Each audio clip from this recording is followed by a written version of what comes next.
अतिरेक, वो बात हमको लग गई। वर्णम व्यवस्था के नाम पर अतिरेक हुआ या नहीं?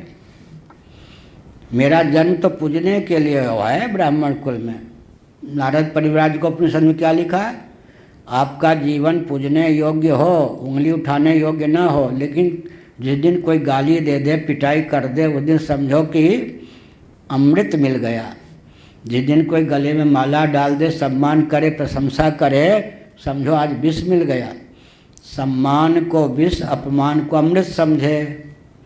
अब ब्राह्मणों ने कहा मैं तो पूजा लेने के लिए ही मेरा जन्म हुआ है, फिर दंडी स्वामी क्यों पीछे रहेंगे? क्यों? दंडक ग्रहण मात्र से नारायण हो गया। अब पाँव पसारो, सबसे चरणामृत दो, सबके जूठा खवाओ, सबसे पाँव हो गया ना। आपको थोड़े कहा गया दंड, उनके लिए आप नारायण हैं, आप अपने लिए नारायण हैं क्या? वो आपकी नारायण बुद्धि से करेंगे सेवा, उनका कल्याण होगा। आप नारायण बन के बैठ जाएंगे तो अभी भजवा तेली होने योग्य हैं या नहीं? सीधी बात। भंडारा और दक्षिणा तक आपकी सीमा रह जाएगी, क्या होंगे आप? ब्राह्मणों ने काम पूजने के लिए, क्षत्रियों ने काम राज्य करने के लिए, अपने कर्तव्य का तो पालन करो। क्या कहाँ से ह्रास होता है?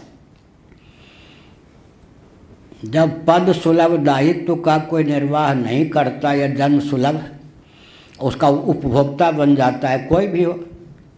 नेपाल नरेश राजा जी से मैंने कहा एकांत में, ये कम्युनिस्ट कोई चीज़ नहीं है, आपके पूर्वजों की देन है। बुरा नहीं माना उन्होंने।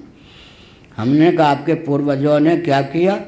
दायित्व का निर्वाह करना छोड़ दिया, पद का उपभोक्ता बन गए राजाधिराज। 3 पीढ़ी से ज़्यादा नहीं चलेंगे। शंकराचार्यों ने क्या किया? मैं भी एक शंकराचार्य हूँ। हमको आश्चर्य होता है, गांधी जी की दाल गल गई, शंकराचार्यों की दाल नहीं गली। क्या कर रहे थे शंकराचार्य? सीधी बात। क्या शंकराचार्यों ने अपने दायित्व का निर्वाह किया होता तो म्लेच्छों का शासन कैसे होता? भारत में अंग्रेजों का भोक्ता ज़्यादा बन गए पद के। विद्वान भी थे, तपस्वी भी थे, सदाचारी थे, पद का भोक्ता बन गए, दायित्व का निर्वाह शिथिल पड़ गए। अब 1 में 2 में 3री पीढ़ी में बस।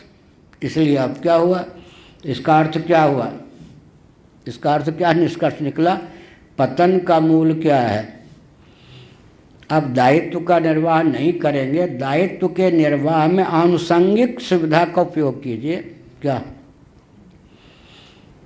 किसी को दायित्व का निर्वाह करना है तो आनुषंगिक उसको सब सुविधा भी चाहिए ना। लेकिन सुविधा भोगने के लिए तो आगे, और दायित्व का निर्वाह नहीं करेंगे तो पतन होगा। पिछले पूज्य गुरुदेव ने कहा, वर्ण व्यवस्था के नाम पर जब क्या अतिरेक हो गया, आश्रमम व्यवस्था, मूर्ति पूजा के नाम पर अतिरेक हो गया। क्या मूर्ति पूजा के नाम पर अतिरेक क्या हुआ? कीर्तन करते चलो, छात्र धर्म छोड़ दो। हरिवा जी के यहाँ बांध पर विवाह किसी का होता था तो हरे कृष्ण कृष्ण कृष्ण हरे हरे से विवाह, कर्म करना एकदम। गंगा के तट पर वो लोग थे, मेरी तरह शरीर में दर्द, मेरे तरह शरीर में दर्द नहीं था, कोई स्नान नहीं करते थे हरिवा जी का। नास्तिकता की पराकाष्ठा को हरे कृष्ण कह रहे, अब गंगा क्या स्नान करना है, व्रत क्या रखना है, बेटी की शादी करनी है, हरे कृष्ण से करवा दो। अब ये तब कम्युनिस्ट पैदा होंगे क्या? ये कोई कम्युनिस्ट, क्रिश्चियन तन, मुस्लिम तन कोई है ही नहीं मेरी दृष्टि में। क्या है? हमारे प्रमाद इनके रूप में दिखाई पड़ता। हम प्रमाद जब हटा देंगे तो कुछ रहेंगे नहीं, इनकी उपयोगिता नहीं रहेगी। क्या हुआ? यही कहा। तो कहते हमें तो न काहू से दोस्ती न काहू से, यही कहा।